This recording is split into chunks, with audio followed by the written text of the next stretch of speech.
Are AI models the best side hustle that anybody can start in 2025? 100%.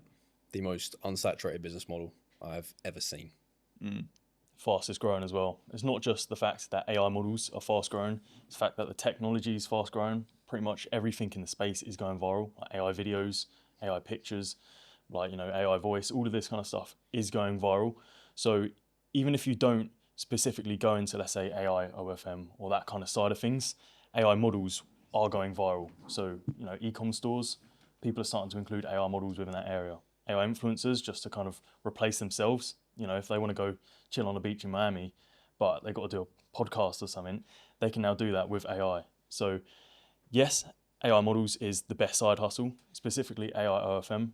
Maybe not, but anything to do in that area is kind of a specialized skill nowadays. So how did you boys land in this space then? Long story. I'll start off with the fact that when I was in the military, I was expecting, a long career, I'm not going to lie. Joined at 17, 18, and it was a path that wasn't normal. Didn't want to go down a normal path, never saw the appeal of like a 9 to 5. Was always that kid doing different shit in school, do you know what I mean? Starting side hustles, selling the sweets, whatever. And when that ended, I feel like there was no way that I could go into a different career because there was no aspiration to expand into an industry where I'm going to go into work, going to get off at bank station in London every single day, rock up at 9 to please the boss, and then go home at 5 every day, and a long old train home. Never appealed to me. So I had to find another path. Yes, obviously I did jobs in between because you need money. But when I left the army, it was more of a path of I need to find something for myself, and Toby as well. Of course, we grew up together, so we kind of do everything together. It's like hand in hand. Both joined the military, whatever. Both come out. And eventually tried all the side hustles, all the ones you see, Forex trading, Amazon FBA. Amazon FBA fucked me over as well, by the way. They literally stole all my stock. I spent my whole savings on Amazon FBA. Yeah, really? Amazon What FBA. happened? Okay, so Amazon FBA, for anyone who's not familiar, it's kind of it seems genius business model. So you buy the products, you don't sell them to Amazon, but you sell them on Amazon, and Amazon fulfill the whole process. So they store it in their warehouse, they deliver it to the customers, do all the advertisement for you. It's all good. But I spent all my savings on a product, done all the research. It was going to sell. It was charging ports. I've even got like a video of them arriving because I was so gassed. And I think it was like a few grand worth. Didn't have much. I was 18. And there was a bigger competitor on the market, Chinese competitor, big competitor, threatened to leave if they didn't remove my listing from Amazon. So they removed mine, complete monopoly, because they didn't want to lose this client of theirs, and destroyed all my stock without any notice. So fuck Amazon. No way. They don't pay you for any of it or anything like that? Nope, nothing. Literally nothing. Mr. So Bezos is going to hear from us, boys. yeah, he is. Yeah, I'm not happy with him. How quickly can someone turn AI models into a successful business?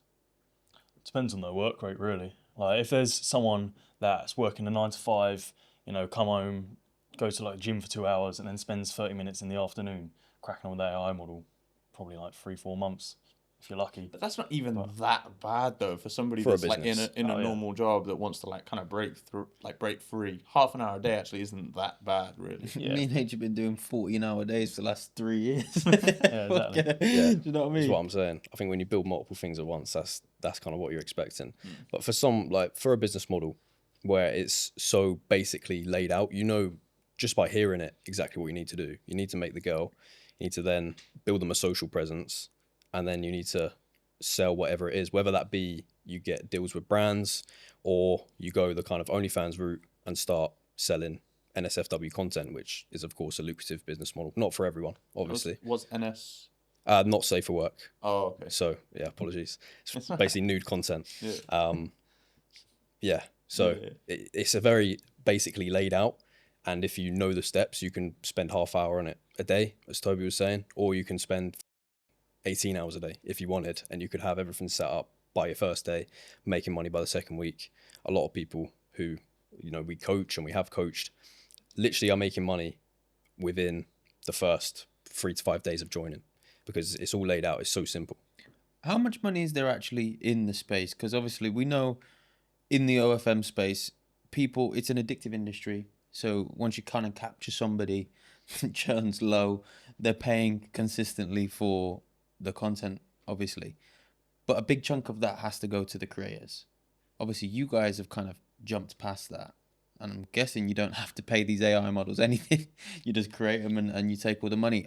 How much money is there actually in this space? And how much money can somebody expect to be making if they wanted to get in now in the next 3 to 6 months, let's say? Yeah, so the space is massive. I think, I can't remember the exact statistic, but I think like 60% of the internet is just porn. Was about that? It is. What? That's insane. Yeah. So the space is huge. Now, whether they're looking at AI or not, it doesn't really matter. It's still going to catch eyes. So that's why social media is great, because if it's a real model, AI model, no one really cares. They're still going to stop and watch. So getting views is a lot easier. You know, like 100 views for like a long form is obviously quite hard to start off with. But with an AI model, 100 views on a long form, people have done that in like a week. It's quite impressive. So yeah, the business model is quite small itself right now, AI models, but the actual industry itself is maybe not the biggest, but it is Up there. massive. Yeah. It's very, very big. Well, if you're saying 60% of the internet, that's nuts. Yeah. I think that's absolutely insane that 60% of the internet's porn. Are you That's, sure that's genuinely blown my mind. It could be try- higher. Are you It could I be was just higher. about to say, you sure that's not cap? No, you can fact check it, but it is high. Is 60% of the internet? No, it is very high. It is, yeah, most of it is orientated towards that kind of area. If you think about it, it's the oldest industry or the oldest business model in the world, really, isn't it? Porn, That's prostitution, you know, caveman times. I'm sure they're It's always existed. getting up Yeah. to something, weren't they? So So let's say tomorrow, me and H, we go and we create this AI model. Yeah, we pay you guys, you teach us how to do it, we do it. How much can we be expecting to make from an AI model in the next 3 to 6 months, if we're being realistic? So I'm sure you're. And we're going to put in the work. Yeah, I was about to say your business background sound like grafters. You know, going to put in the work. Yeah. You can probably expect it to be fairly quick. Obviously, there's a warm up process. All social media accounts can't jump on and just start hammering it. So the first, let's say, 3 weeks is kind of like a throwaway. You're warming up socials, you know, 3-4 accounts. You're getting the model created, setting up the fan view, that kind of thing. If you want to go into automation as well, you start training some staff just to kind of prepare that for the future. So the first kind of month, bit of a throwaway. But after that, depends how aggressive you want to go with marketing. If it's like, let's say, full organic, then a month or two, you can easily get up to 500 to a K per month, just with an AI model, fully organic. That's kind of expected. That's kind of average. If you want to put in hard work, then you can definitely get to about 5K plus. What do you mean by hard work though? What's going to differentiate whether we're working harder or not? Is it the amount of Instagram reels we're putting out? Is it the what is that? Yeah, exactly that. So it's basically the amount of content you make and the amount of content you get out, and obviously the quality of the content. If you're just putting out the same boring videos, not great. If you do a bit of market research, find a niche that's currently trending, smash, 20, 30 videos a day or like AI videos, piece of content, and upload that, then you're more likely to grow faster. If you're doing obviously an organic route. Yeah. So yeah, let's say 1K in about a month or two is kind of expected. If you're only working like half an hour a day, it may take a little bit longer. If you're working full time and you're also investing, you can grow a lot quicker. I think the best we've done was 0 to 10K in 1 month.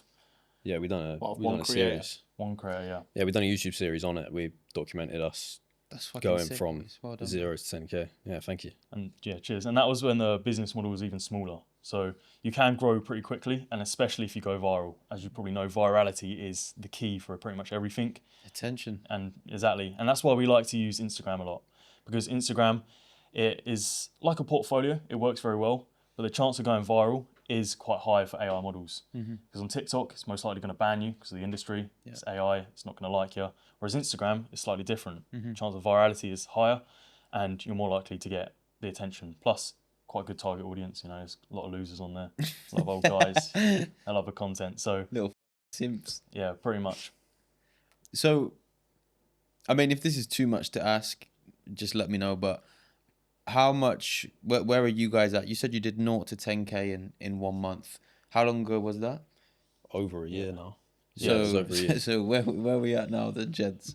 What Yeah, are we so- looking at? The business, obviously, like we said, the market's got a lot bigger. So we've got multiple models now. Now, the thing to maintain models is also quite hard. Because if you want to come into this as like not a quick cash kind of scheme, but to get money and then reinvest in something else, that works very well. Because models, as you know, they fluctuate quite a bit unless they just get constant investment to grow them. So some models we've let grow and die, like that 0 to 10K. We grew that model, let it die. Because to keep it going, there was no like foundation within marketing. We just blew it up, went viral, got the money, done. Yeah. So to do that is pretty cool, to be fair. You know, just quick AI model, quick 10K, you know. But to keep them stable, you've got to reinvest. So this is where the 100% profit margin comes in very, very helpful. With an OnlyFans model, 50-50, your 50% cut is going into marketing. You know, if the model leaves tomorrow, you just dropped a K on marketing, you've lost that. With AI models, if you drop a K into marketing today, that compounds directly into you because you're obviously working on it. Of course, yeah. So the biggest AI model I think I've seen is 100K per month. This one was an R model. It's one of our mates that we work with, but that's kind of the biggest I've seen. What do you mean? No, it wasn't there. Oh, So not us. No, it's just someone we work with that have 100K per month on an AR model, which is pretty crazy on FanView. That is. So That's nuts. It's insane. yeah, it's easier to have multiple models all running at like 5 to 10K than to get a model to 100K. Was that organic or? Nah, well, I don't think they've done Would it you guys run organically. like paid ads towards it as well? Yeah, kind of. Like you're not going to run. Come buy my tit pics. Yeah, you're not going to run like Facebook Yeah. ads. Do you know what I mean? They're not going to like it. Just like Although post in post. you say that some people can run Facebook ads, but it has to be very discreet. Like it would almost be like cloaking the fact that like what you're actually doing. You can't just put like a beacons.ai link with a fan view in there. Yeah, you have to be a bit smarter about it. Like link to another page, back end funnel. But yeah, you could run ads. It's more to do with like paid shout outs, mass DMs on Instagram. Yeah, mass DMs on Telegram, That's what you mean different by kind of platforms. when you reinvest. Yeah, That's what you- reinvesting. But Yeah. the thing that I find insane is that people on the other end of the phone, the other end of the DM from the AI model, that they're actually falling for it.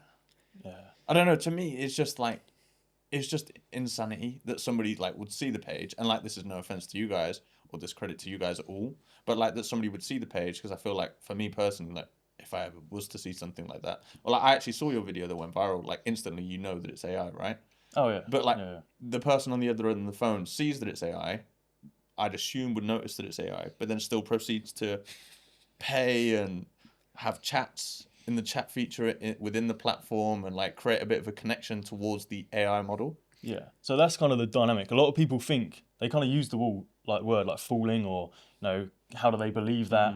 But most of the time they know they know that it's AI. I don't know if you boys ever looked into Pornhub statistics. I'm sure not. But in 2023, Never really 2020 crossed my teddy wall or anything. Nah. In 2023, or was it 2024? Anyway, it was one of them years. Hentai was the biggest or the most searched thing on Pornhub. Now, What was? What's that? hentai is basically animation or anime. Oh right. So people are searching this on Pornhub. That is the highest searched thing in 2023 and 2024. Now, what's similar to hentai? AI models. So that's where people convert. Let's think of like a video game character or something like that. A lot of people are obviously like obsessed. I think, what was it, Tomb Raider, like Lara Croft or something?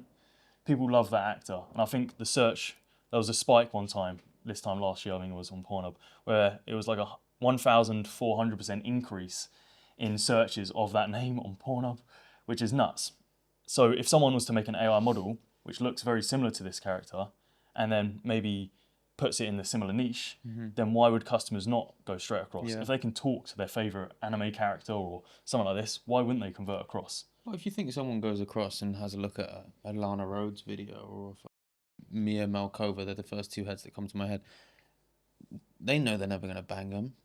I think the thing is, it's the fantasy of the idea of, right? So it's kind of that. I think that some people are always going to be too stupid to realise, obviously. yeah, And that is kind of the direct target audience most of the time is lower IQ people, of course.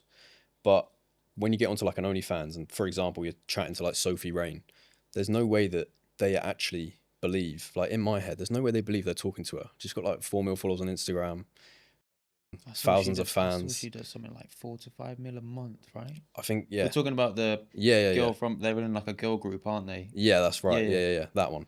Extremely popular. I don't get the mindset of I must be talking to her, like I'm in love with her and paying for the messaging feature. But I guess it's just more of the attention they get from it. They're most likely lonely guys. They've most likely never spoken to a girl in their life. And if they have, it's not as attractive as, you know, the proposed model on the other end. So if they know that they're not chatting to the real model on OnlyFans, perhaps they know that with an AI model, it's exactly the same. Yeah. And they're just getting the content, they're getting the attention, they're building a relationship. I feel like that is more of what it's about, rather than I think I'm going to meet this girl and, you know, get married, have kids. Because for one, they know that other fans are there anyway. And two, yeah, there's no way they think that she's online 24 hours. Do you know what I mean? Or if they do, I don't understand that either, to be honest. Sterling, is that what you were just about to say? No. Oh, was it, just quickly, Sterling. We had Sterling on about 4 or 5 weeks ago, and he said like OnlyFans USP, like their selling point, is the fact that the simps have a 0% chance of rejection speaking to a hot female. That's right. That's what they're paying for. Yeah. Also, as well, like capitalizing on a male loneliness epidemic where, do you know what I'm saying? There's always so many things going on. Like, I can go on there and that 9 out of 10 is going to respond to me. Whether it's her or not, there's no rejection. Show us your tits then. All right, $20.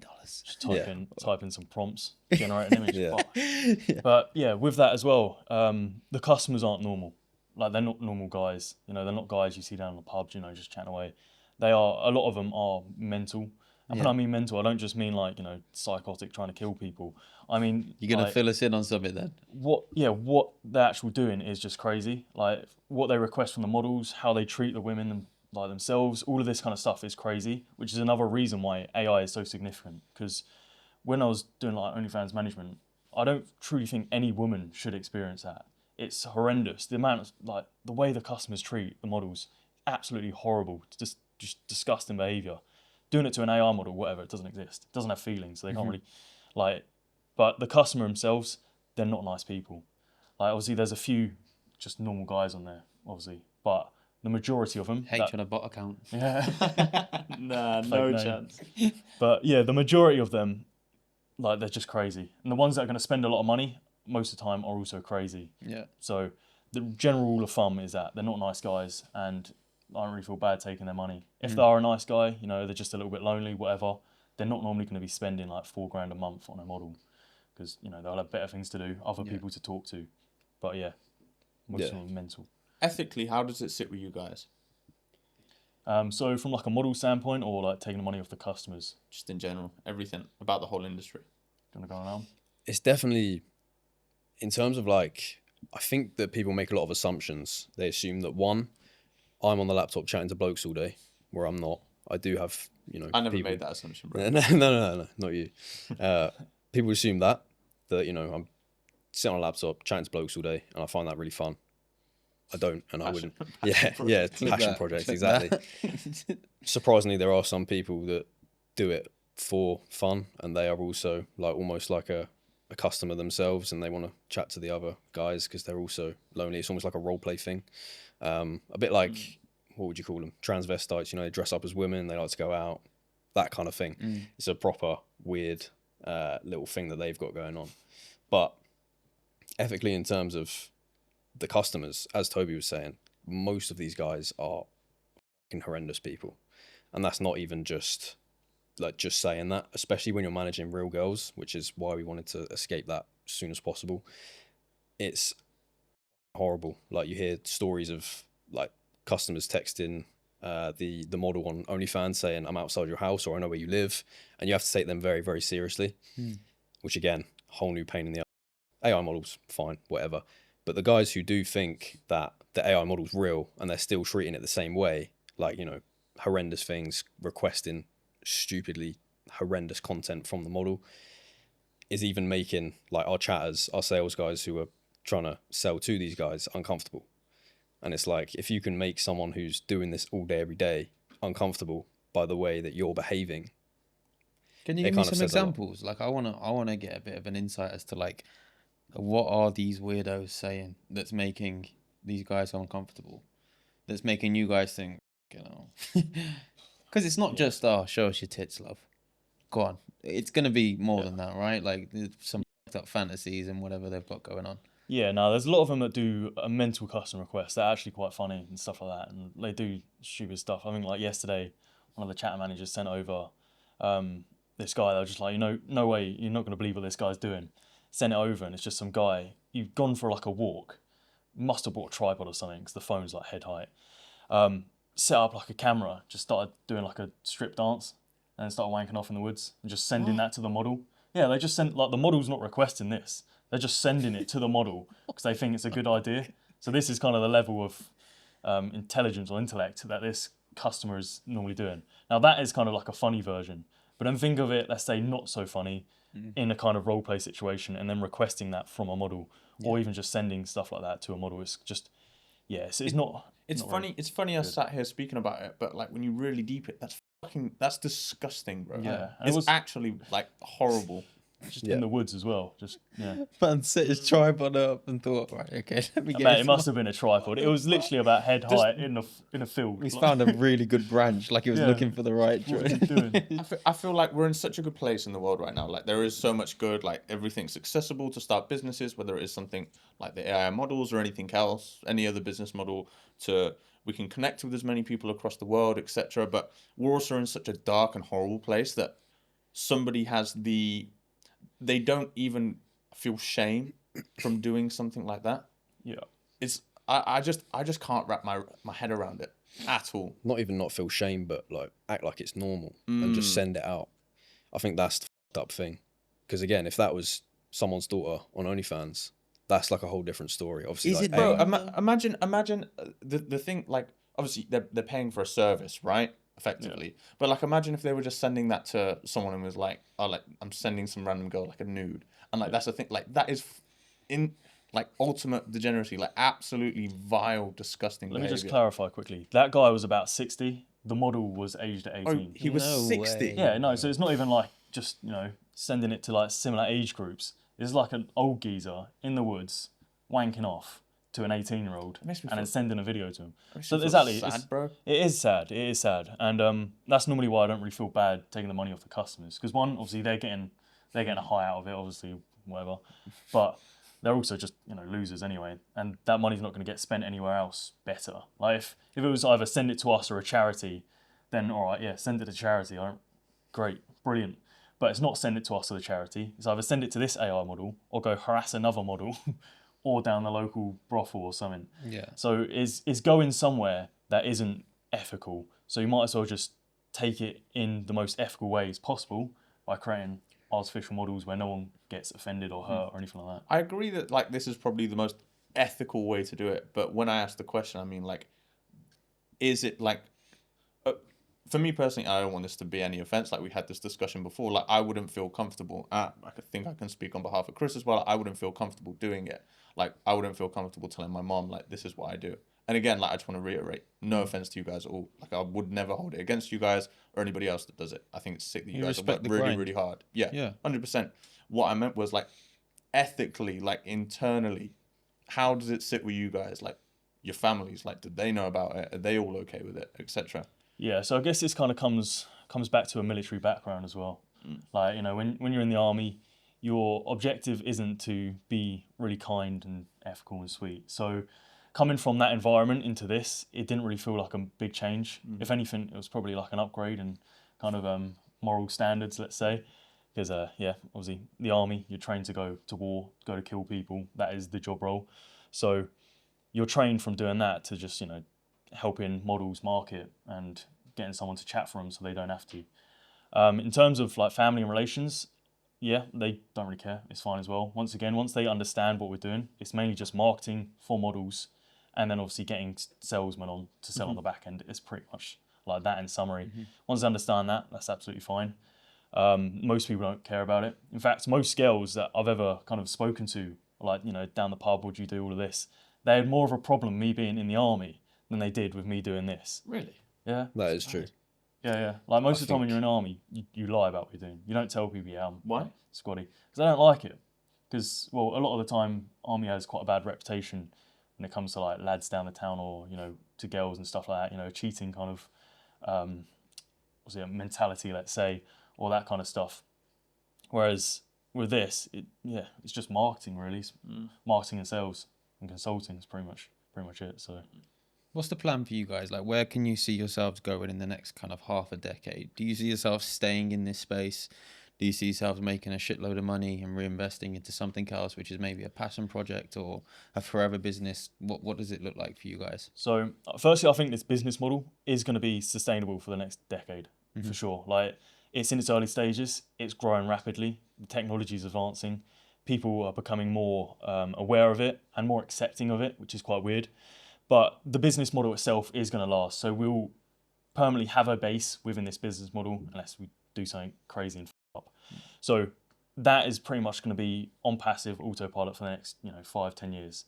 In terms of other things, we love to evolve. We love to adapt into new kind of areas. With our experience and our knowledge, I think we can be very flexible with what we want to do.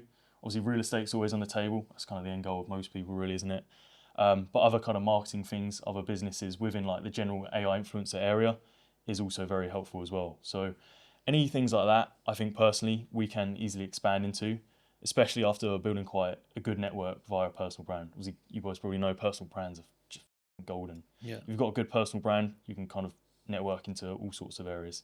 So yeah, there's a lot of opportunity if you have a good solid personal brand. Some of the direct flight path, I don't know if you have anything in mind. There is no real direct flight path, but I think just to reiterate what Toby was saying, we're early to a space. In fact, I'd say that we pioneered the space in general. We went from OnlyFans management to how can we do this without the girl involved. Yeah. And that is how the kind of AI side evolved. And I think that it's so new and not many people know about it at all that it would be almost stupid to leave it like now or at an early stage. I want to kind of ride it out, see where it goes, and capitalize as much as we can possibly on this, because in 5-10 years there will be no entry point to this. We have big names, big investors wanting to put money into this. How they would do that is the kind of logistical thing that we would try to figure out. But the fact that big names are getting involved with AI specifically and with the AI kind of OnlyFans world means that it's going somewhere. These aren't stupid people. They know this is going to be the future of influencers and the future of the OnlyFans world in general. Like 5-10 years time, an agency won't want to work with a real model, that whether that be an OnlyFans agency or like a modeling agency. They won't want to work with a real model because they can save money on the photo studio, on the lighting, on the photographer, on the model themselves, on the clothing, when they can just AI it all in. And the same with OnlyFans. If you can eliminate 50% of your profit margin, of course, it's kind of a no-brainer. Similarly with like online stores, we know that's kind of growing. Most things are going online. Models are needed to demonstrate clothes, outfits, just AI it, boom, like that. Isn't it scary though? Yeah, like everything's losing like its realness. Like in half a decade, in a decade's time, like how will we be able to differentiate what is legit and what isn't? For me, that's obviously like you can see the opportunity, you can capitalize on it, and you can obviously make a shitload of money. But also, just in the grand scheme of things, as humans, as a race, it's kind of scary. It's very scary. I think the tech that will be able to detect AI will probably get better alongside actual AI as well, like the models or whatever it is. 100%. But then also the tech that will mask the fact that it's AI will also improve. Yeah, of course. So you got to kind of there will have to be at some point some sort of legislation which will stop people from pretending something's AI or something's real when it's AI, because otherwise it's just going to be mental. Yeah. Well, people are even, I didn't even think of it before. People are even printing money now with just AI influencers in general, like starting accounts and like making the AI models, whether they're male or female, and just like acting like a normal influencer would and just getting brand deals all day, every day. Yeah, well, Brand deals, ad revenue, all that kind of. 30 seconds.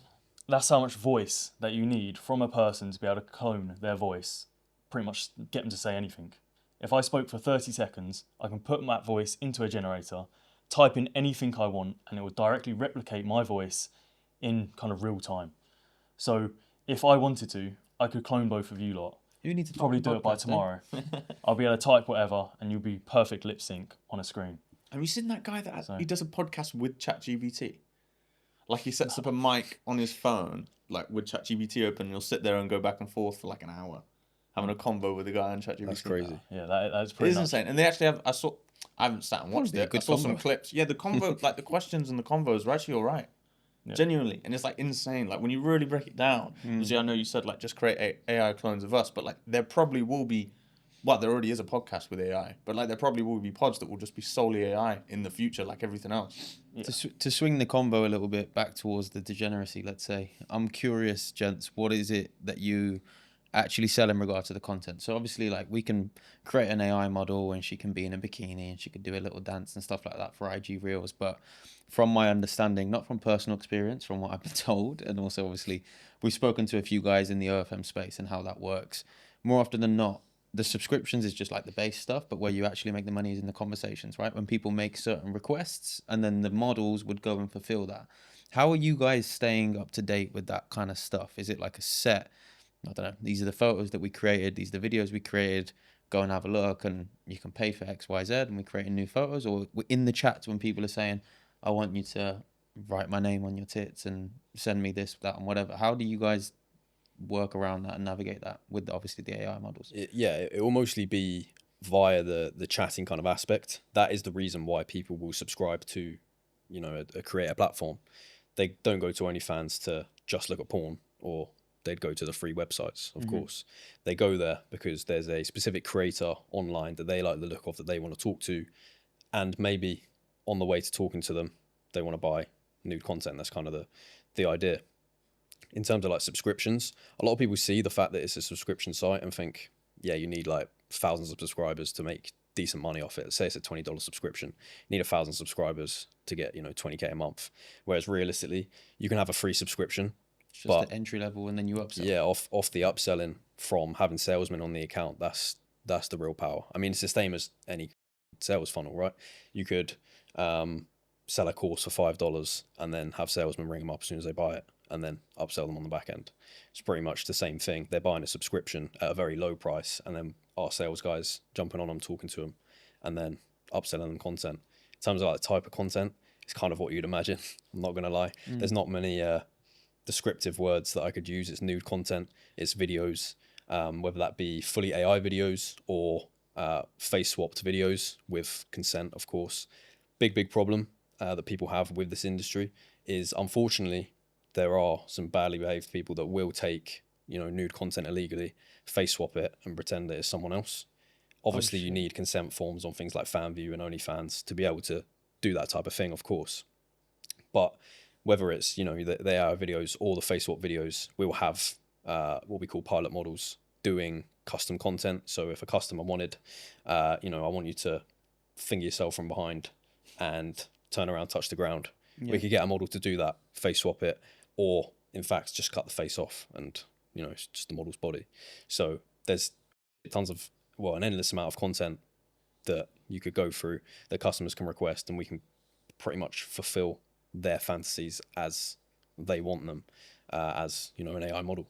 It's pretty much how it is. So you just got these girls that kind of are, let's say, faceless, that will kind of do that stuff, and then you guys can just go in and work your magic, and you can still keep the guys happy. Yeah, so most of the content is kind of templated. So just like, you know, we've got like 100 images on the vault, just kind of sell them out, whatever. But if they want specific custom content, then you can obviously charge them like 800-900 quid for this. So it's not like a cheap thing. And they pay it. Yeah, they pay like, a lot of money. So if someone wanted a custom content, like let's say a custom video, it's 2 minutes long, for a model, you know, fingering herself or something, whatever, then that's going to cost them like 800-900 quid, like USD. So that's what they pay for. You know, the model gets a good chunk of that. They go do whatever, and then, you know, we should continue, face swap it, blah, blah, blah, release forms, ID, all of this kind of stuff, and sell it out to the customer. So that can work like that. A lot of the time within the OnlyFans industry, faceless models don't really do that well, mainly because most people like to connect with a personality. Like you're saying, you know, it's their fancy to talk to this model because they fancy them, blah, blah, blah. So faceless models don't really do very well. So combining AI models with faceless models works a treat, because they don't really get much. You know, a faceless model, maybe $1,000 or $2,000 a month max, but obviously they can go higher, but, you know, general terms. However, combine that with AI, and she's assisting an AI model that's making 10K a month, you know, and she loads of customs coming through, and bit of pocket money for her, really. And then customers don't know where she lives, don't know who she is. So she's fully protected. She's absolutely fine. But she still makes dough, so she still gets money. Do you have a lot of girls that do that? Is there a lot of girls that are like interested in wanting to do that? Are you reaching out to them? Do they come to you? How does that work? For sure, I think that especially since like the rise of the viral content, especially that Toby's been posting, but myself as well, of the like face swapped, it's a person, but you're face swapping the face. You can not tell who that person is unless the It's little actually video. so funny because you can see like your arms, Yeah. bicep, like Yeah. and then it's like all of a sudden like the tits come into play, and then it's like, Yeah, no, I do that for controversy though, because no Yeah. one's going to watch it if it's just fully smooth. So having like a massive arm and then a chick kind of gets a bit more views. But if you were to actually do it, obviously I'm not going to be there yeah, of course, getting them out on the page. So this is where like the real models come in. But once again, you can just fully AI generate that. So you can get like 15, 20-second videos of a full AI model. So if they wanted like a talking video or something, can easily do that. But it's kind of like the longer videos, 2, 3, 4 minutes long, that are quite advanced and specific. That's when you'll kind of need a pilot model. How long does it take you guys to like learn the skill? Like, how long did it actually take you guys to learn how to do it and to do it to the standard that you guys are doing it? Because yes, we can see and tell that it's AI, but I would argue that me and H have got an eye for things just because we are aware of the space more so than the average person. But it looks good. It looks good, and like you said, the tech is only progressing and getting better. How quickly can somebody at home like learn that skill set and start applying it themselves? Do you know what's funny is I can't do it. I don't know the AI side, and people assume that you have to come in and you have to be an expert with AI. You have to be an expert with all this technical shit that they probably have never, they've never fucked about with coding. Most people that want to make money online, but they see this and they think, oh, super technical, never gonna be able to do it, and I don't know how to do it either. So I have, people that do. Toby understands it a bit, but we have designers that know how to actually create the content like experts. And then I'm more of a marketing guy, so I know where to put that content, how to deal with it, how to put salesmen on the accounts. The kind of more business side is what I'm interested in. Yeah. It doesn't actually matter that it's an AI model. That's not my passion. But some guys will come on. Like we get some guys in the course, they want to learn how to make AI. That's like their thing. They like coding, they like nerdy shit, and that's what they're into. But you don't have to know. It's not like a... Yeah, I always say you come into it with two perspectives, as a businessman or as a designer.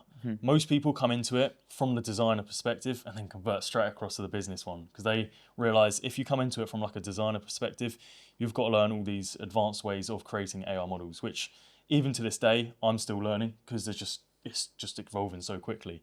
But if they come in from a businessman's perspective, their main focus is getting traffic and getting sales, not faffing around with content, spending like 2-3 hours making sure she's got the perfect amount of freckles.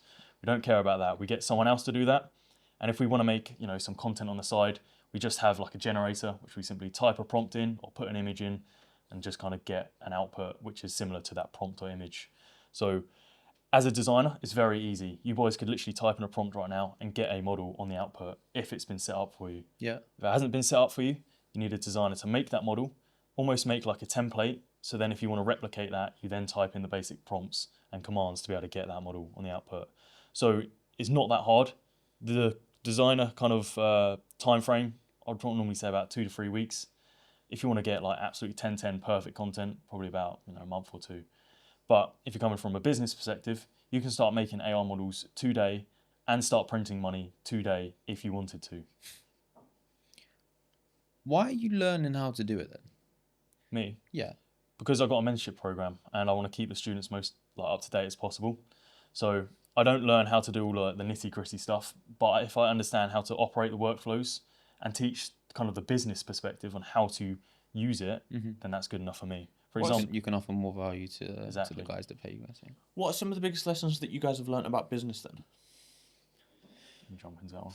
Sell some, make some money. I'll probably say banks is obviously the biggest one. Like kind of diversification of your money. Having them in one bank, they can just shut that down like that. They've got so much. Happened to you guys? Yeah, so being in like the, let's say, adult industry, banks get shut down very regularly. It's kind of a common thing, yeah. So getting a bank as well is also quite hard. So that is just go with like a normal high street bank. You can, but a lot of them don't like it. So if they find out, because a lot of them they'll take you on. But what you're doing is not illegal. No. So why don't they like it? It's high risk. So the laws around it are always changing. Your company could all of a sudden technically become an illegal company, like overnight. If they pass a law in Parliament today to say AI models are illegal, we get shut down tomorrow in the banks. Yeah, well, Are you worried about that? Not really, no. It's once again, it's the oldest business model there is. So, yeah, they've never shut it down. It's been, 10 centuries or whatever. Yeah. So we should be all right. I'm not really too worried about that, but definitely diversification of where you store your money is obviously very good, especially in this business model, which is just like a good lesson to know that, you think you're doing well, you're getting like 5, 10K in, and then all of a sudden they shut the bank, that 10K's gone. It's like, great, cheers. Yeah. You're not getting that back. So spreading it across a few banks, a few businesses, does a treat, which is why I think this business model as well, even if you don't want to then, long-term go into AI, OFM or OnlyFans management or anything like that, what you learn from just operating within the business model is so key to just general business, because you learn basically on fast mode, because there's so many problems just getting thrown at you left, right and centre, because you're getting money in quite quickly because of the business model. So you learn quickly, you learn business skills quickly, you have loads of problems, loads of experience. So then if you were to go into a future opportunity, then you can do. I always like to say luck is a combination of preparation and opportunity. Most men put themselves in a position where they don't get any opportunity. However, the ones that do often aren't prepared enough to be able to fulfill that opportunity. So coming into a business model like this and learning the business, getting experience, even if you completely fail it, your preparation for that next opportunity is going to be 10 times higher. So if Tate comes along or something, you want a job, have you ever worked in business? You're going to say, yes, I've had this problem, this problem, this problem, had to open 10 different banks, do all of this. It failed, but I know how to do everything. They're going to be great. That's what I want. That's why there's like room at the top, because most people aren't experienced enough to be able to operate in that field. Yeah. Have you boys do you guys work like from home? Are you guys remote, traveling, doing all of that kind of stuff? You don't have Anywhere in the world. Yeah. Anywhere in the world, anytime. It's 24 hour. Yeah. So like right now, money is coming through into our banks, not just from models, but also from coaching programs, also from other people's models that we're providing services from, also for people that want, marketing services, like mass DMs or something, got affiliates there, money's just coming in. So you don't have to go to work. Like if I didn't want to work for a week, I wouldn't need to. I don't need to book time off. Just don't work. Personally, I wouldn't be able to do that. I like to keep myself moving. That's why I don't really like the 9 to 5 lifestyle. It's not a hard enough day. It's not long enough. So, yeah. Do you guys ever plan on having the only other guys that we've had in a similar space are the TDM boys. And a big thing that they are working on and building on is like having this monster team. It's important to them that people show up to a HQ and they've got like that camaraderie and people going to war with each other and doing, obviously they're going to war with guys wanting to send dick pics and stuff, but they're still together working towards a mission. Is that something that you guys kind of want also, or is your headspace like, let's keep overheads as low as possible, let's have as little a team as possible, let's travel wherever we want to go and just do it that way? Like what's the goal? I think that's something that, especially being from a military background, you miss a lot, is the camaraderie. You live with these guys, you see them every day. It's kind of like it's a brotherhood, and 100%, like the TDM guys, I know they crush it. Don't know them personally, but the fact that they do crush it in that respect, and one of their main ethos points is the kind of brotherhood aspect, means that it is important. And I think it's kind of down to your mindset. If you have the mindset of, I need to be around people, I need to be around killers, I need to do this, then obviously you're going to need that more than someone who goes, yeah, I could do this in my room by myself, not really bothered, don't really need many friends. I could stay in 18 hours a day. Not saying that's me, but I think that for sure it's something that we could almost aspire to be like, because I know that those boys make serious money. We make decent money, of course, but they're at that level where they can buy a HQ, have all the sick cars. I think that's something to almost aspire to and look up to, for sure. Like no shame in saying that at all. And definitely having that kind of brotherhood aspect, I know, can make you work 10 times harder. But the thing with that is, so currently right now, I just see it as inevitable to be able to get to that point where you can buy whatever you want to buy that car. It's inevitable. It's going to happen, but it's who you want to bring along with you. I've tried to bring people on, which I like. They're good mates. I've known them from school, but they just can't operate. If they can operate and they can work hard and then get the shit done, welcome to the team. You know what I mean? So having people that are unable to perform or even just like provide value at a kind of a high level, then I don't want them on my team. So yes, I do want to have that kind of brotherhood of, let's smash it. But I don't want to have that brotherhood of let's just pull some blokes in to kind of make it happen. Yeah. I want people that I can either say are on equal to me or maybe even a tiny bit better. But it's very hard to find. A players. Yeah, I want the A team. I don't want to just start bringing in C team, D team, say yes, brotherhood. How do you go about finding A players? Oh, yeah, it's hard. Very hard. Normally, it's a long process. So, for example, one of the lads we work with, brilliant lad, works hard. He can match us in most things.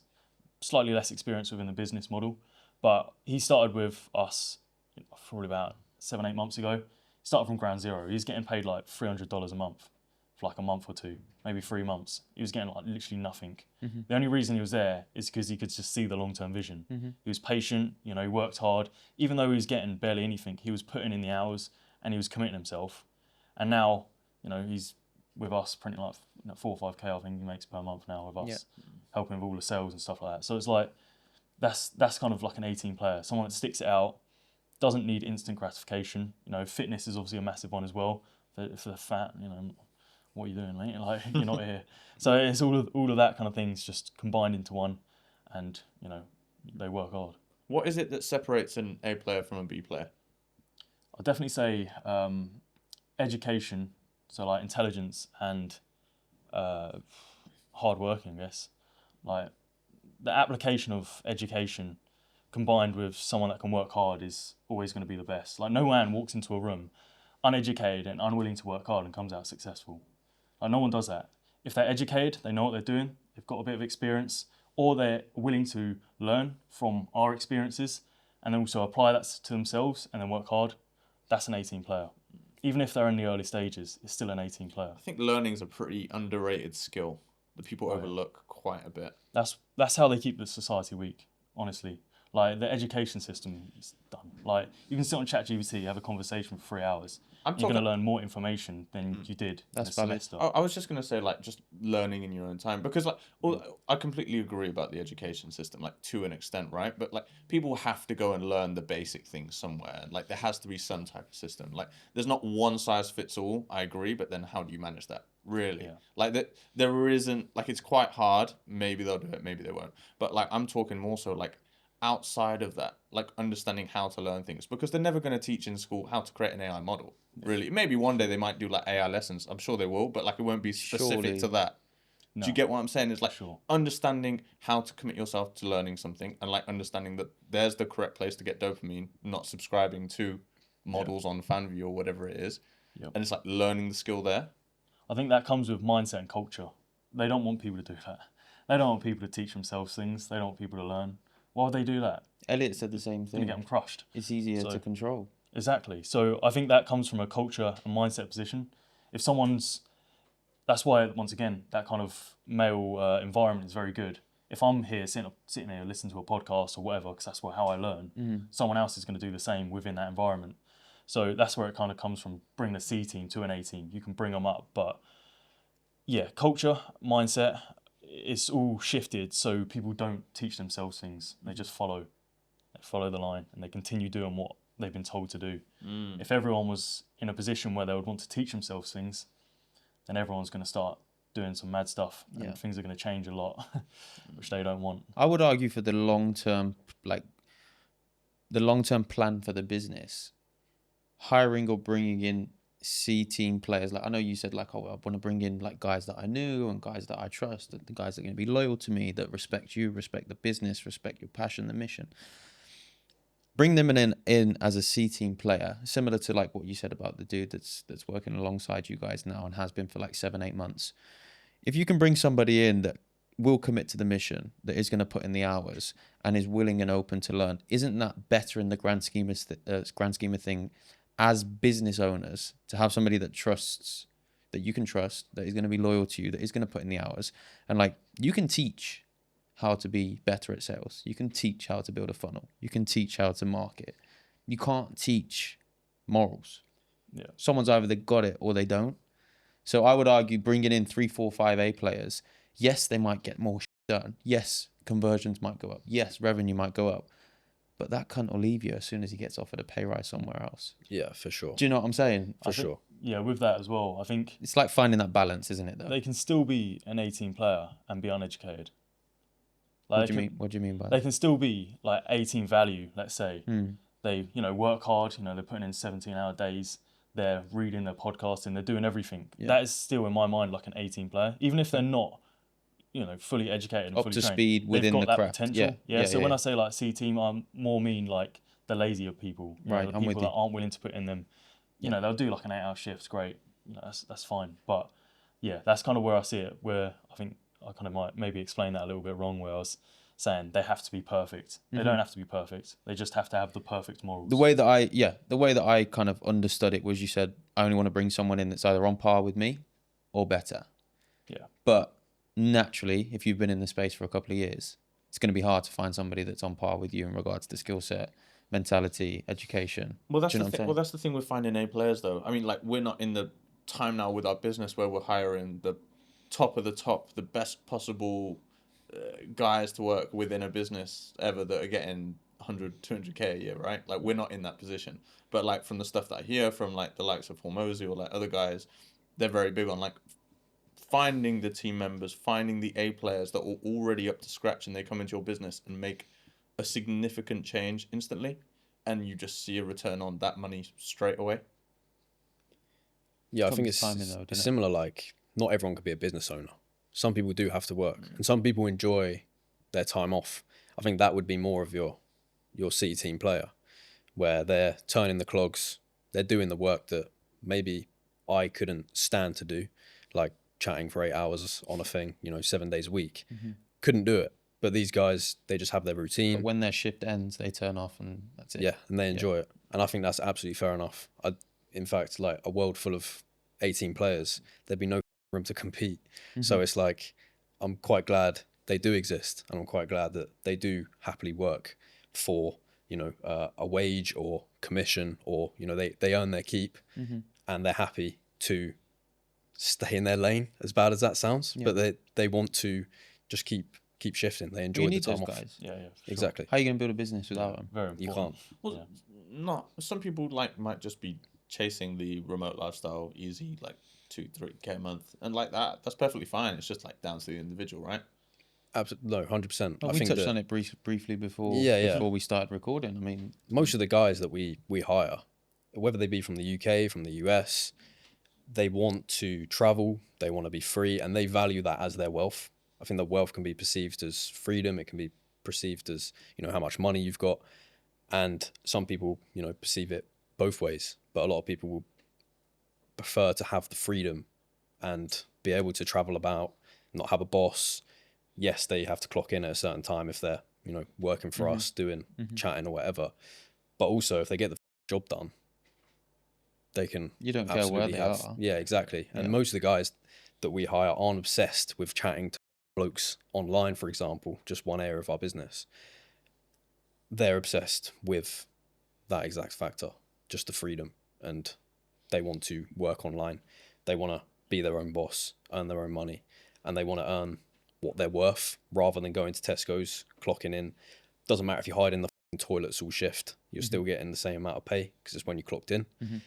They want to earn what they actually make, which I 100% respect. Yeah. Similarly with people that start AI models, most people aren't in it to get 100K months. Most people are just in it to get that pocket money to get them by, or just to get a bit of freedom or whatever. Most of them, they come into it for that reason. So that's another reason why I think AI models are great, because you don't have direct ties anywhere. You can just, go out wherever and do whatever you want. Go sit in Thailand, make a few images a day and send it off, get a VA to do 2 or 3 tasks, and then you're off down the town. Like, it's not an easy life. You obviously got to work hard to get to that position, but it is an online job which can be fulfilled by basically anyone. I would argue that it's easier than most online hustles. Obviously, there's the kind of degenerate side of it that I think you have to kind of accept with that. But I mean, you guys said that you went from 0 to 10K in 1 month. Yeah. I know guys that have an agency and are struggling to get to 10K after 12 months. Or do you know what I mean? Or 10K profit at least. You can hit revenue, but what's actually left? If you guys are doing 10K in the first month with an AI model, I'm guessing at that stage in the business, you guys were fulfilling the majority of the tasks, right? Yeah, so at that stage, we brought in a few networks resources because obviously it was for a YouTube video. It was a challenge. Yeah. We're Right. going to fail this challenge. Oh, it wasn't your first month. No. No. I understood it as it was your first month No, in the space. Sorry. This was like a YouTube challenge we were doing. See if we can make 0 to 10K in first month. And we luckily succeeded. But to do that, we obviously didn't have 100% profit margin. We're delegating tasks, chatters, blah, blah, blah, all of this kind of stuff, money on shout outs. We're getting that in to prove that it was possible because people, they think, our AI model not going to make any money. So we're like, let's prove a point here. You can make money quickly if you have the resources, have the network to do so. What's like a highest performing month, let's say, for one of your AI models? I'm curious as to what this thing that's created from thin air can actually generate. As in like total rev. I mean, yeah, total rev would be great Normally like a good month is like 40K for one model. for one model. One model. Yeah, that's like a good month. If you want to then And your get to, margins on that, or what? like, minuses. Your margins on that. Our margins. Yeah. So normally chatting's like 25%. So that goes away straight away. Obviously we're busy guys. We have managers, so they take a chunk. Designers, we normally pay them up front.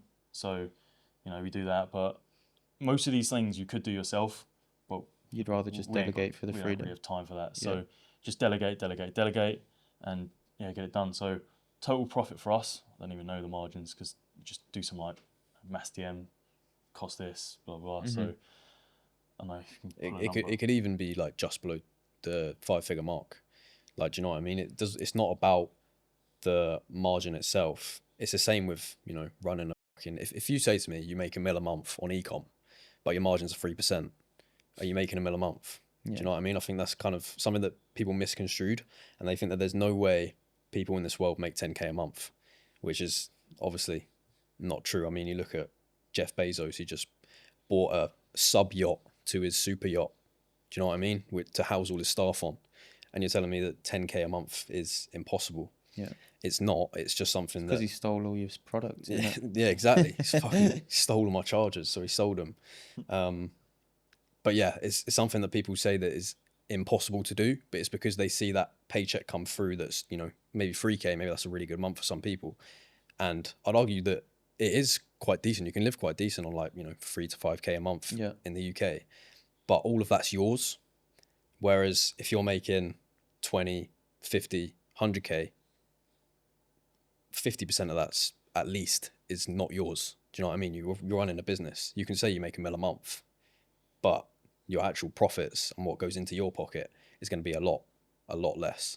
So to me, it doesn't matter if we have a model that makes 40K and I personally make 2K off it. I can make more models. I can hire more people. I can, scale that number a lot quicker than if I was doing just that model by myself. Earning 40K, brilliant, but there's no kind of end goal to that. It takes a certain type of person to be obsessed enough to say, I don't really want the freedom. I want to achieve more than what other people can possibly say they've achieved in their life. Yeah. Plus as well, comes to automation. Like with that 100% profit margin, you can automate these things. Like OFM, you can automate them, but profit margins are so low. Was it like 1%, 2%? Whereas with these AI models, you can still automate things and take an easy 10%. Like, which is pretty mad because then if it is making 10K a month, that's just automated money into your bank. Yeah. So yeah, automation is definitely a massive thing when it comes to AI models, and that's what most people aim for. It's kind of what we aim for. I want to be as hands off as possible, but having these models are great. We can use the statistics for branding. Entrepreneurs are lazy, bro. Exactly. So like, They are. there's more that We're like the hardest working lazy people in the world. So true. there's more So benefits from having an account that says that you're making 40K and you've got methods to prove how to get there. Yeah. Than just taking that 100% profit margin. I prefer just to give them all of that and have all these methods and all this kind of proof of concept to then be able to reflect into marketing, sales. Yeah, for sure. What do you guys do for fun? Obviously, we've spoken very much about the business model and like the agency and where you guys see yourselves going, but like, what do you actually do for fun? Down the pub, really. Yeah. I Down enjoy the a boozer. drink. Do you know what? Very normal people. Like we enjoy going down the pub, chatting to birds, doing normal stuff that normal blokes like. And I think that people have this vision that if you make or perceivably make a lot of money online, you have to be some sort of fucking Monk man. weirdo who hangs out at, you know, Sky bars in central London. It's not like that at all. I just want to go down Weatherspoons, have a laugh. I travel a lot. Love that. I like the sun. I like women. I'm a normal guy. Yeah. Yeah, I think the thing is most people, they have their fun in the afternoons. Like we don't really do that. We just work, 16 hours a day, every single day, bang, bang, bang. I don't really want to do anything else. I quite enjoy just cracking on, working hard, getting stuff done. But for like 2-3 hours a week, I'm going to be down the pub somewhere. Like I'm going to be walking around having a drink or whatever. I'm not going to be going out clubbing. I'm not going to be getting absolutely smashed. But it's just something to do, really, isn't it? It's British lads, I guess. Yeah. Down the pub. Couple of pints for the muckers. Yeah, exactly. Pretty much it. So, yeah, there's nothing like crazy. Gym, that's pretty fun. Maybe go on a run with a mate, go to the gym or whatever. But yeah, in terms of like actual fun, I don't really chase it. It's just want to go pub, sure. Chilling out with the boys is always the best experience. I think if you have a mission and like you enjoy what you do, you don't have to really chase. Do you know what I mean? Like you No, don't have 100%. to chase. Yeah. This is like a random Wednesday afternoon, and for me, like this is fun. We get to like sit down and speak to guys and get an insight, and we're gonna go and have some food. And like to some people, this would be like a day off. We're still on. You guys are still on. Things are still ticking in the background. Yeah. We're on, but because we're kind of happy with what it is that we do and how we live, like this is fun. Some people be like, "Oh, why don't you go out? Why don't you go this? Why don't you do that? I don't need to. Yeah. I'm not in the rat race where I'm so unfulfilled in my 9 to 5 that on a Saturday I have to escape." It amazes me what people find fun, to be honest. Sitting down watching Netflix Oh, video games. with like your ugly girlfriend. I love it. I love. Tanya, I can't do it. I can't do it, man. Can't do I'll it be either. honest. I love a clubs, I'll be honest man. with you, at the end of my day, like I stick something on Netflix, like because that for me is my wind down before I go to sleep. Like, and it doesn't mean that I haven't worked incredibly hard, moved things in the right places, or tried to drive the business forward throughout the day.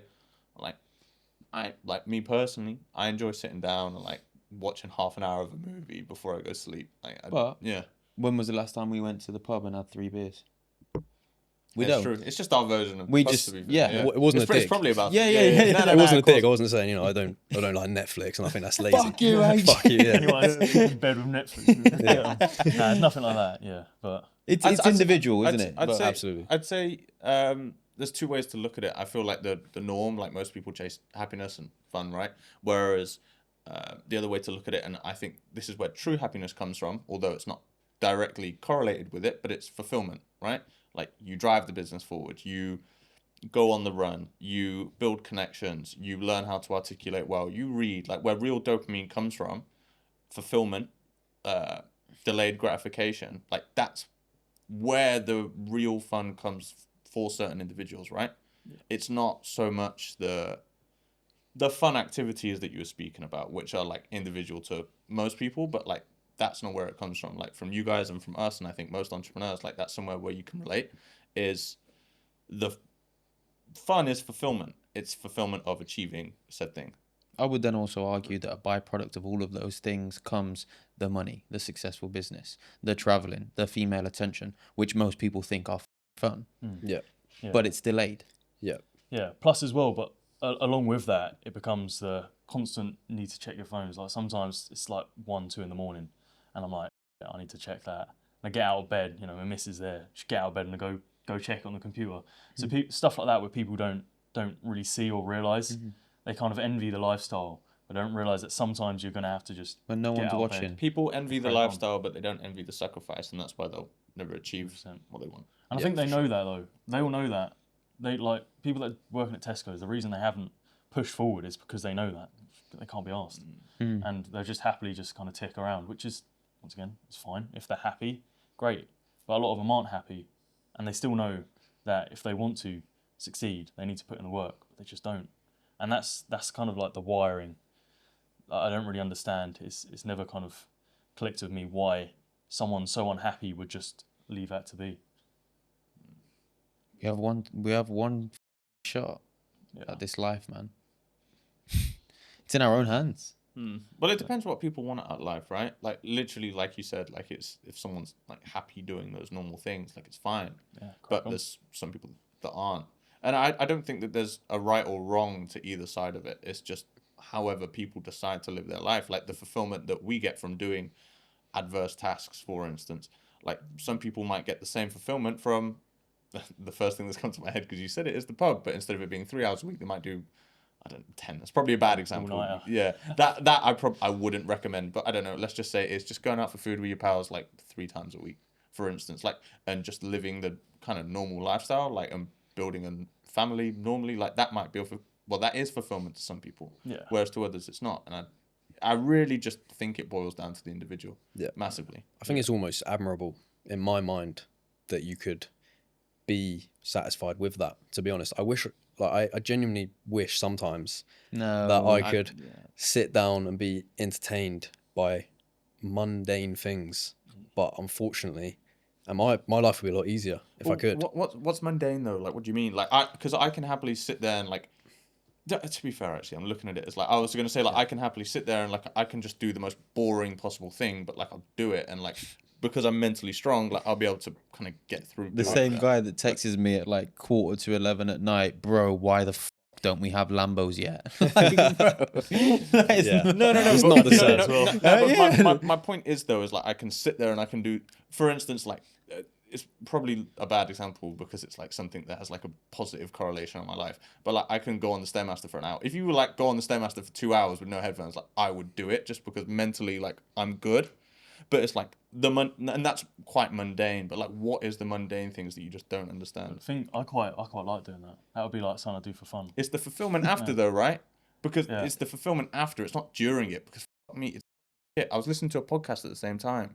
And I love podcasting. Like I love podcasting. I love listening to it. Helps develop the skill, and I like finding out info. But like the Stairmaster is like one of the most boring things you can do. But it's like the fulfillment after achieving it.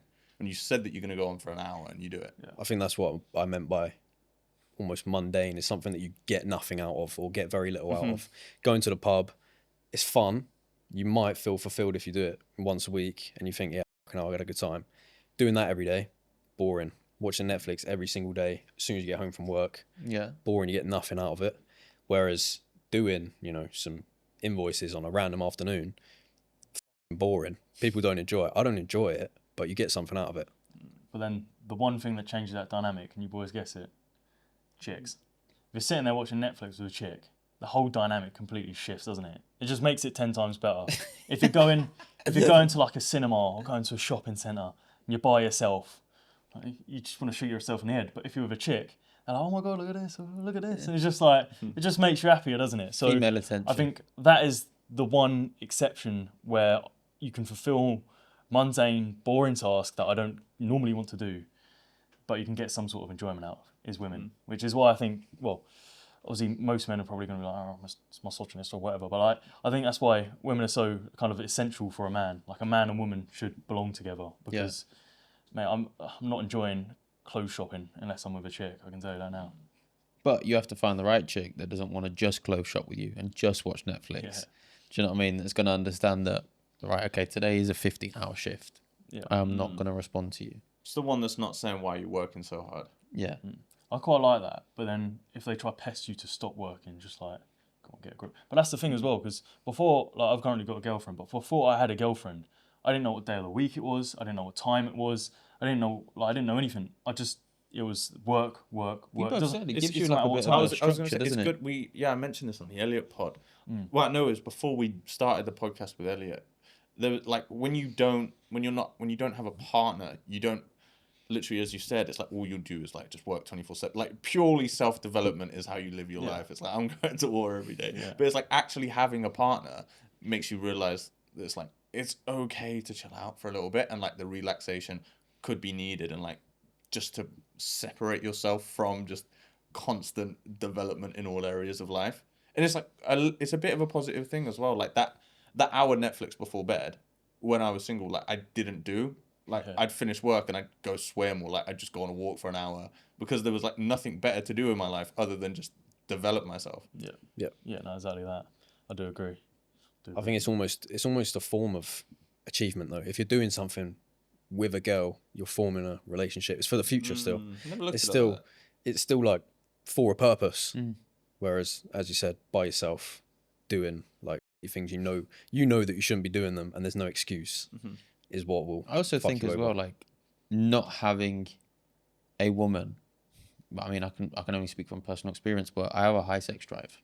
I need to, and if I don't have somebody, I'm chasing pointless, nothing, meaningless sex, which takes my time away from my mission more so than a woman actually, like in a relationship, would do anyway. The time, the effort, the money, the energy, and then also as well, like then the lack of fulfillment after, like that post-nut clarity lands, and you're like, to really just spend like my last 4 weeks grafting this thing for that. Yeah. Do you know what I mean? And then it's like, well, next then. Do you know? And it's this cycle that when I think trying to grow something and having a mission, not having a stable woman, a stable relationship, genuinely, because we've done both, me and H, I think not having that is actually quite detrimental. Yeah, that's what I think. One fix for that is sleep debt. When you're that tired, don't really care. All you want is sleep, but you're just forcing yourself to crack on. Yeah. That kind of takes it out of your mind for me personally. For you, I think you'd get up at 3 a.m. to go searching for it, but personally, yeah. Yeah. To be fair, hit kind of hard when you were saying that. I was thinking, yeah, no, you're right. Like you are right. So you're single and obviously you're in a relationship. Yeah, I'm single, and you're chasing everything. I couldn't agree more. It's like it is a distraction, but then when you do have a missus, Yeah. it's sound. It does give you that structure. It does give you. I don't want you to take it as like I'm digging at you, because I'm not. No, I agree. I'm only speaking from our both of our own personal experiences, because we've been building with women and we've been building without, and the without, yeah, No, I agree. it's nowhere near as fulfilling. You're spending so much time and effort and energy on, like, I would say the thing that I look at as well is when you do get, like, I text Chris like when are we gonna get a Lambo? Like when it gets to the point where I do have a Lambo, it's like, how do you filter out the woman that's in it because purely she actually like wants you and like she loves your values and all of these things, and like the woman that just likes you because of the Lambo? It's like, yeah, you'll be able to filter that out potentially, but you might not, and like you might get to a point where you like get married and stuff like that, and then it's like you realize that later. For instance, it's like having it at the start of the journey, I think is quite pure. I mean, I said this to you quite a bit. It's like quite a nice thing to someone that trusts you when you're not where you want to be, Yeah, but they believe that you can. I think get there's to where you want an to. inner peace as well that comes from that, of like, yes, I don't have a Lambo or 5 Lambos, but she loves me. She really loves me. And she trusts in me, my mission, my passion. She wants me to work hard. She wants me to go to the gym. She wants me to push. Yeah, she wants to watch 30, 40 minutes of Netflix. So do I. With her. Do you know what I'm saying? Yeah. But yeah, I felt like I cut you up then a little bit. No, all good. No. I 100% agree though. Almost jealous of the fact that, you know, I do have to be a bit careful. I openly speak online about making money, and it's like, how do I know? Because women are good actors. How do I know that she's not just here for that reason? Well, you'll find the one, bro. I mean, again, like going back to one of our most recent pods, like Elliot Wise, we listened to one of his other podcasts, and he said like the first time that he went out with his wife, like he turned up in his mom's Vauxhall Astra, and like they just went down the pub for like a roast dinner or something on a Sunday. It's like he massed his wealth, and then second time when he was like, okay, like I like this woman. Picked her up she's in a into me. Bentley. That's Yeah, it. yeah. That is sick. That's actually a sick idea. Yeah. I like that. Yeah. Let's try it. Don't wear the watch on the first date. Do you know what I mean? One thing I like to do is like ask them, oh yeah, where do you want to go? And it's like, you know, they're always like, oh, I don't know. Oh, no, If they start saying, you know, like the Ivory or something, it's like, oh shit. But if they say like, oh, go spoons for a drink, you're like, yeah, Yeah. and wifey kind of thing, you know. It's, well, obviously to an extent, but like they're not picking like fancy places to go out. They don't really care too much about that kind of thing. They're happy with the basics, and that's kind of. Can I ask, like, what is it like in the dating scene, let's say, doing what it is that you do? I mean, I would like to ask from a single standpoint, what is it like when people ask you? But then also as well, like being in a relationship. I know my missus would hate it. I know she would. So I'm curious as to what that's like for you guys. Yeah. Do you know what? I've been in a relationship when I started the OFM stuff.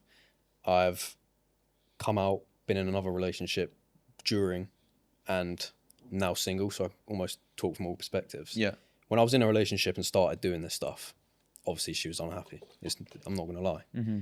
I was doing, OnlyFans management, talking to girls all day. Not for that reason, of course, Yeah, of course, but yeah. doing that type of thing. Women are jealous, obviously. But when the money started to come in, it's almost different. She knows I'm not, well, in fact, I was inside 18 hours a day building a business. You know what I mean? I wasn't out doing bad shit. But I think when that comes along, different story.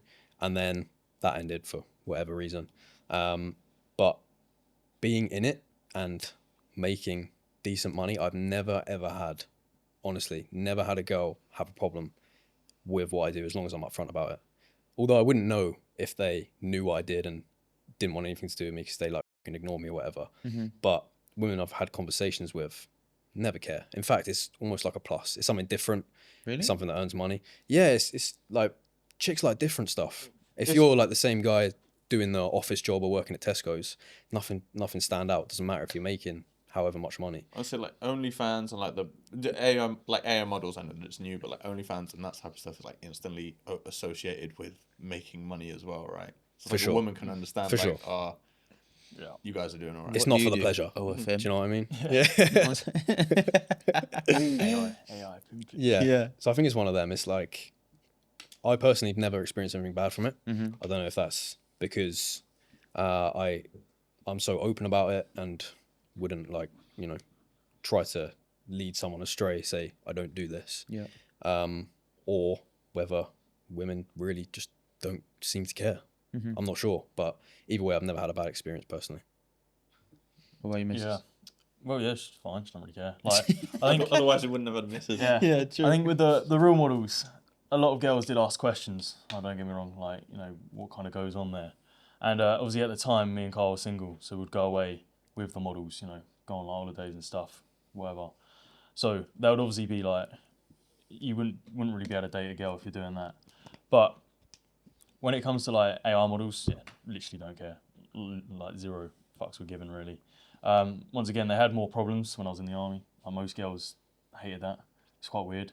And I the would ones have always thought that like the girls dig that shit. Like, oh, yeah, it's normally like the slutty ones to be fair, not like the proper bad ones. When they start like loving it, it's just like, headache. yeah, what have you been up to? But yeah, no, I never had a problem. The guys in the army. Yeah, exactly. Yeah, I've never had a problem really. Never had a problem. I think when we first started the business, and like not first started the business, but like first started this another kind of opportunity, like the chatting kind of stuff. She was a bit annoyed because I'd be like, oh yeah, I'll be in bed in half hour.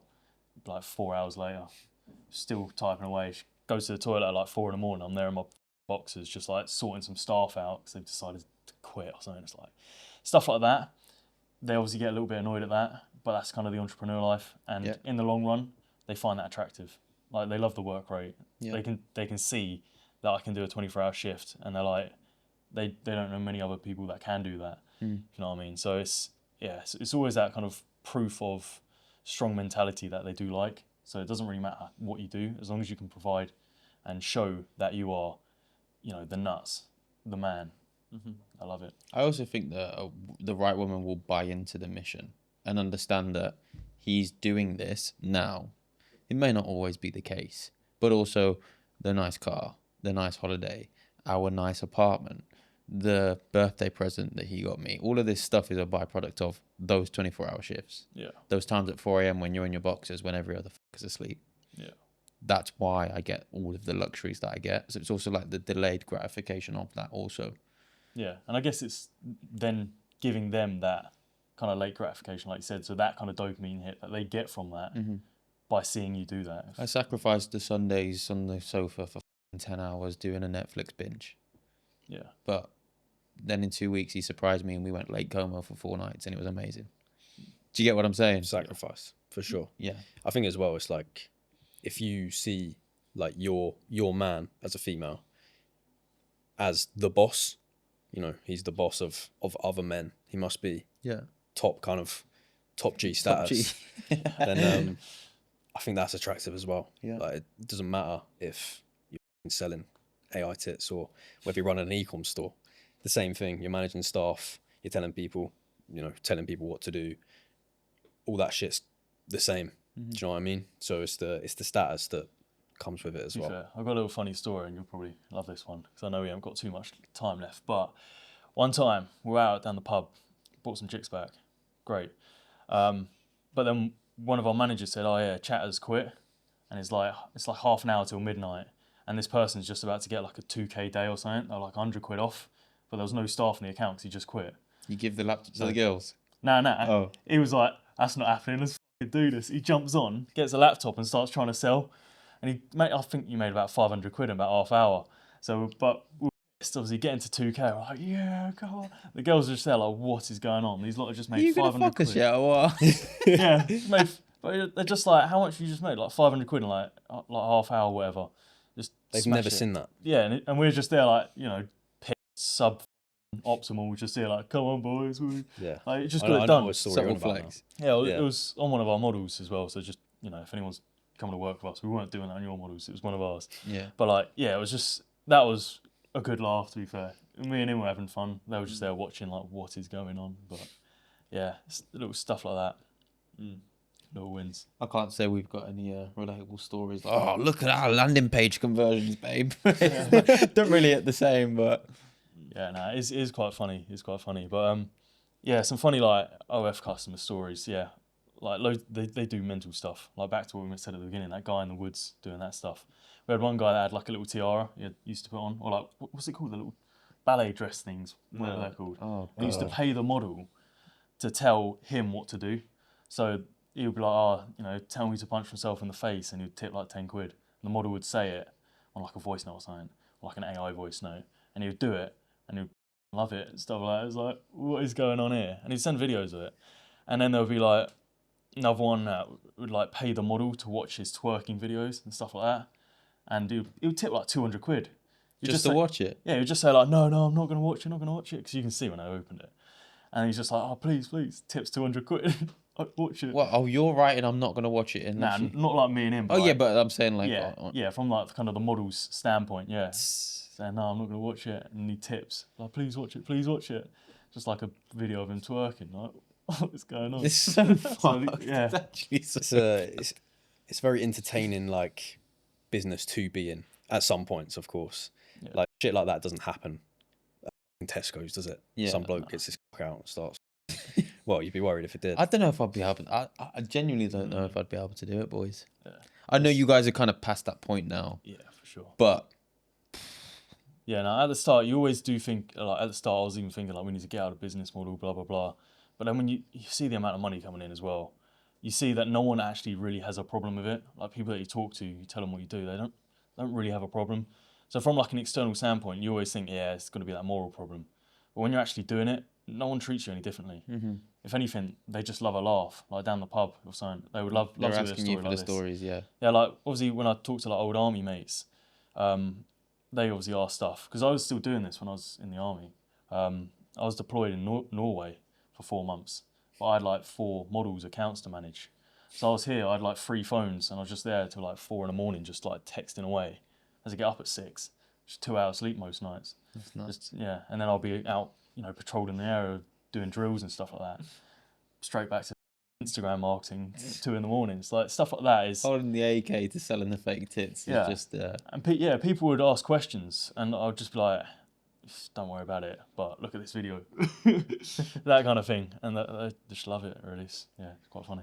Gents, before we wrap up, to anybody that wants to make money online, what are for you guys the next couple of actionable steps that they can take to maybe step into your space or not? What is it that they can do to start making bread and start making bread online? I think that you need to take opportunity first of all, if you are presented with an opportunity and you don't take it, in my mind, that's stupid. Not saying that this is an opportunity for everyone or that it's the best opportunity, in fact, but it's certainly one that you could go into, and it's certainly one that you have seen and you've heard us talk about makes money. And if you are sitting there at Tesco's, for example, doing your normal job, you need to take action. I think that's the first step and most important step, is realizing that you want your life to change, and that the only way it's going to change is if you change it. I'm not going to come into your bedroom and start telling you how to make AI models. You have to, invest in the $47 course, for example, learn how to make an AI model and do it yourself, because no one's going to do that for you. But yeah, it's quite specific to ours, but Yeah, I think just opportunity. with that as well, yeah, that ties in perfectly what I said earlier. Luck is opportunity and preparation combined, pretty much. So if you want to get lucky, get prepared. Get prepared for the opportunities. Like if that opportunity comes along that Carl just mentioned, obviously take it. You're going to learn on the journey.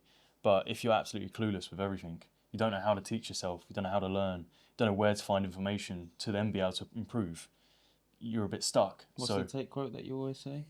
I was literally just thinking of it. I couldn't. Tate said the thing is a clip.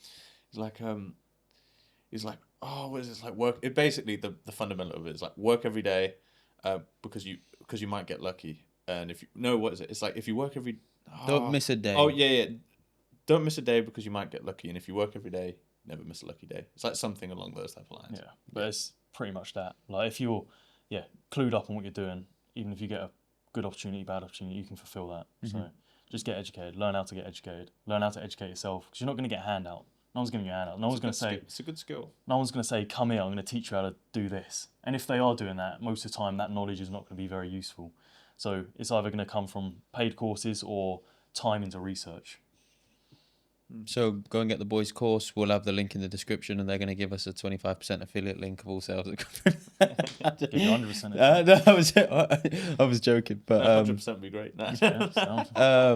but yeah, thank you, boys, man. I appreciate you guys. You guys have travelled a long time to get down to us today, so we appreciate you, and thank you all of you guys at home. If you're on Spotify, make sure to drop us a follow and leave us a rating if you haven't already. And if you're on YouTube, make sure that you like, comment, subscribe, turn the bell notification on so you get notified every time we release a podcast. And we'll see you all next week. Thanks for coming on, boys. Thank you, Love guys. for listening. Peace.